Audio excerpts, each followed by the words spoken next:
नमस्कार दोस्तों, Indo aqua farm में आपका स्वागत है। और आज हम आपको बताएंगे कि जो मछलियों में लाल रोग लग जाता है, जिसकी वजह से मछलियां मरने लगती हैं, मछलियों का विकास रुक जाता है और ये खासकर ठंडी के मौसम में ज़्यादा कुछ देखने को मिलता है। तो इनका उपचार कैसे करें और इनके लक्षण को कैसे पहचानें। दोस्तों, अगर आप हमारे चैनल पर पहली बार आए हैं तो प्लीज़ हमारे चैनल को सब्सक्राइब कर लें और वीडियो को भी लाइक कर दें। तो शुरू करते हैं दोस्तों, आज का जो टॉपिक है मछलियों के लाल रोग का उपचार। दोस्तों देखिए, सबसे पहले तो ये होता क्यों है इस पे बात कर लेते हैं। जब हम अपनी मछलियों को ओवर फीडिंग कराते हैं, एक्स्ट्रा फीडिंग कराते हैं और वाटर क्वालिटी मेंटेन नहीं रखते हैं, जब हमारे अपने तालाब का वाटर क्वालिटी मेंटेन नहीं रखते हैं, जब पानी बहुत ज़्यादा गंदा होने लगता है या पानी के जो पैरामीटर हैं वो अनबैलेंस होने लगते हैं, तो कहीं ना कहीं एक वजह ये भी रहती है।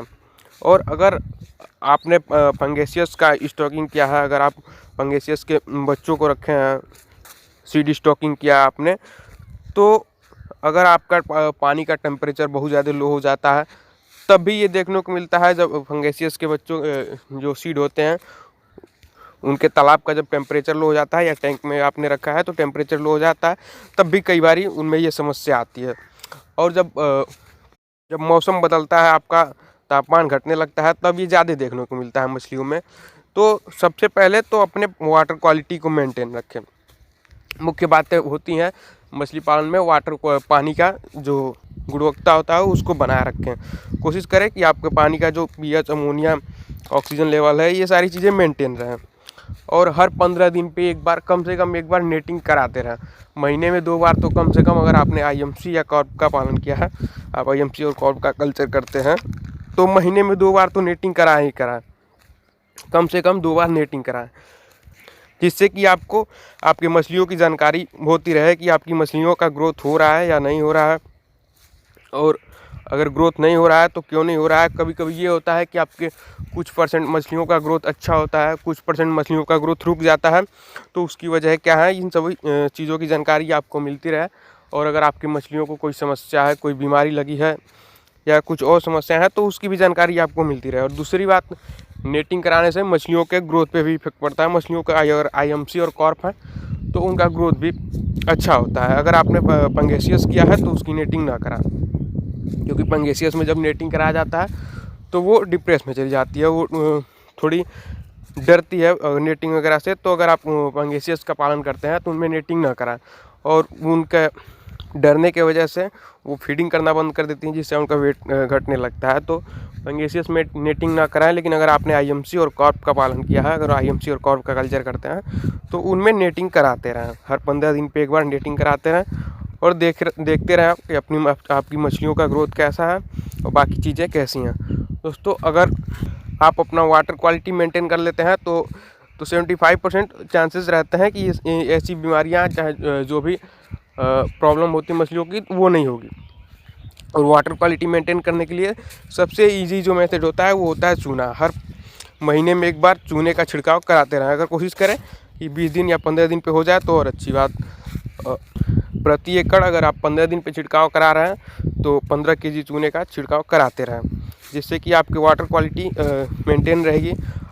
चूना छिड़कने से पहले अपने पीएच एक बार चेक कर लें, जिससे आपकी वाटर क्वालिटी मेंटेन रहेगी और मछलियाँ डिप्रेस में नहीं रहेंगी। और अगर आपकी मछलियों को भी लाल रोग हुआ है या कुछ लक्षण दिखाई दे रहे हैं लाल रोग के, तो मार्केट में तो बहुत सारी दवाएं अवेलेबल हैं, जो बहुत सारी कंपनियां बनाती हैं, मैन्युफैक्चर करती हैं।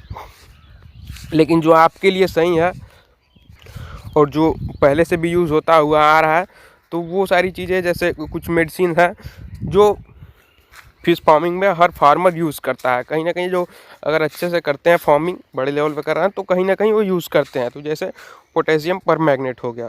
तो अगर आपकी मछलियों में भी दिख रहा है लाल रोग या कोई और स्किन प्रॉब्लम है, तो आप प्रति एकड़ 200 से 250 ग्राम पोटेशियम परमैंगनेट का छिड़काव करा सकते हैं। अपने पानी में उसका घोल बना के और समान मात्रा में अपने तालाब में उसका छिड़काव करा सकते हैं।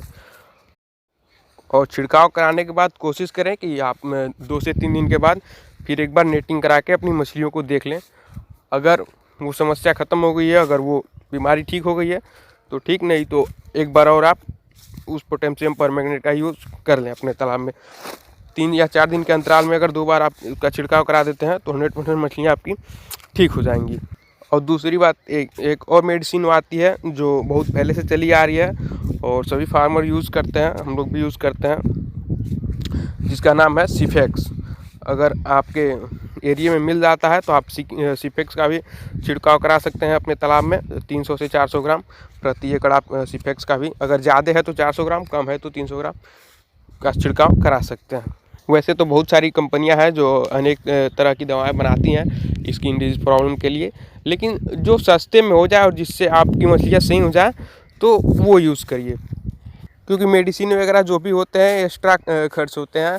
ये अगर इनका यूज़ नहीं करते हैं तो ये आपके इनकम में ही ऐड होते हैं, जो आपका इनकम होता है उसी में ऐड होते हैं। तो कोशिश करें कि जितना कम से कम मेडिसिन यूज़ करना पड़े और जितना कम से कम आपका लागत लगे इन सभी चीज़ों पे। जो मेन आपका इन्वेस्ट होता है वो होता है सीड पे, फीड पे, और अगर आपके तालाब अच्छा है तो उसके बाद वाटर क्वालिटी पे। यही तीनों चीज़ें होती हैं जो आपके मछलियों को स्वस्थ रखती हैं, जिससे जो आपके कल्चर का वेस्ट होती हैं, जो मछली पालन की नींव होती हैं। और अगर आपने पंगेसियस के सीड का स्टॉकिंग किया है, अगर आपने पंगेसियस के बच्चों को रखा है तो उनका टेम्परेचर कोशिश करें कि उनका टेम्परेचर उनके जो जिस पानी में है, वो जिस तालाब में या जिस टैंक में आपने रखा है उसका टेम्परेचर मेंटेन रखें तालाब का। कोशिश करें कि 18 से 20 डिग्री सेल्सियस टेम्परेचर रहे उस पानी का, जिससे कि आपकी जो मछलियाँ हैं वो फीडिंग करें और डिप्रेस में ना जाए। क्योंकि जब टेम्परेचर लो होता है तो फंगेसियस डिप्रेस में चली जाती है, उसका फैट जो होता है जमने लगता है, जिससे उसकी मोर्टेलिटी होने लगती है। तो कोशिश करें अगर आपने रखा है फंगेसियस के सीड को तो उनका टेम्परेचर मेंटेन रखें और कोशिश करें कि वो फीडिंग भी करती रहें। अगर आपका तालाब का एरिया छोटा है, अगर आपने तालाब में रखा है तो उसमें नया पानी ऐड करते रहें, उसमें का पानी निकालते रहें, और कोशिश करें अगर कवर हो सके तो उसको कवर कर दें साइड से या ऊपर से भी। अगर कवर करने की व्यवस्था हो तो ऊपर से भी कवर कर दें और साइड से भी कवर कर दें। कुछ जगह ऑक्सीजन के लिए छोड़ दें, जिससे हवा ऊपर से हवा आती रहे, साइड से नहीं लेकिन ऊपर से थोड़ी बहुत हवा आती रहे, जिससे ऑक्सीजन मिलता रहे मछलियों को। और आपने अगर IMC और कॉर्प का सीड रखा है तो उसमें ऐसी कोई समस्या नहीं आती है। वैसे तो फीडिंग बंद कर देती हैं IMC और कॉर्प की मछलियाँ, सभी मछलियाँ ठंडी के मौसम में फीडिंग बंद ही कर देती हैं, लेकिन उनकी IMC और कॉर्प के सीड की मोर्टेलिटी नहीं होती है ठंडी के मौसम में।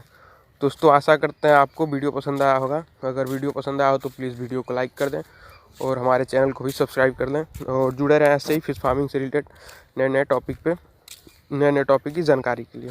धन्यवाद दोस्तों।